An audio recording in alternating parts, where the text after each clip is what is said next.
কলকাতার বাইরে আমি আমার কোনো লিফলেট পেতে না। মুখের মতো ধরে না ভাই ফোনটা। আমি আমার করতেছিলাম ফার্স্টে যখন আমরা এখানে উপস্থিত ছিলাম আপনার দিকে আগান, নিজের দিকে আগান তাহলে তো হয়ে যাবে।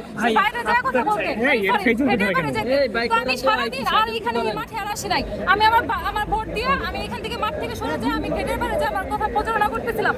তো আমাকে ওখানে প্রক্টোরিয়াল টিম থেকে ম্যাম আমাকে যা বলে কি যে হচ্ছে তোমার তুমি হল থেকে দাঁড়াইছো না, ঠিক আছে তো আমি বলছি না 100 মিটারের বাইরে যে প্রচারণা করতে, এখানে প্রচারণা করতেছো কেন, তুমি এই লিডারশিপ করবা এই সেই। উনি আমাকে এটা বললে উনি আমার কাগজটা নিয়ে বলতেছে যে প্রক্টোরিয়াল টিমে কমপ্লেইন করবে।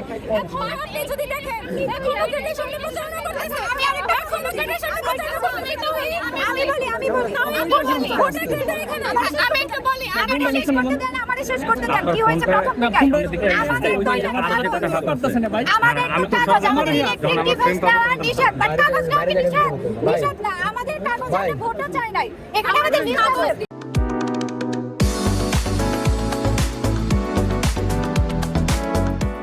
যার মন চাই সে ভোট দিবে, যার মন চাই দিবে না। কিন্তু প্রথম থেকেই এখানে মোনানি ম্যাম আর স্যাররা যারা আছে প্রথম থেকে আমাদের এটা মেয়েদের হাত থেকে ফেলে দিছে, ভিতরে নেওয়ার জন্য দেয় নাই, ফেলে দিছে। আবার বলে কি যে তুমি ছাত্র দল না, নিয়ে আসো তোমার কোন ভাইরে নিয়ে আসবা, দেখি কি করে। আমাকে এই থ্রেটটা দিছে ম্যাম, বলছে তুমি ছাত্র দল না, যাও। আচ্ছা একটা বিষয় হচ্ছে আমার কথা হচ্ছে ম্যাম আমি একটা প্রক্টোরিয়াল স্যারের কেবলমাত্র একটা প্রক্টোরিয়াল স্যারের সাথে কথা বলছি, উনি আমাকে জিজ্ঞেস করছে যে স্যার মূলত প্রচারণাটা কোথায় করলে ঝামেলা, খেটের বাইরে করলে কি কোনো ঝামেলা আছে?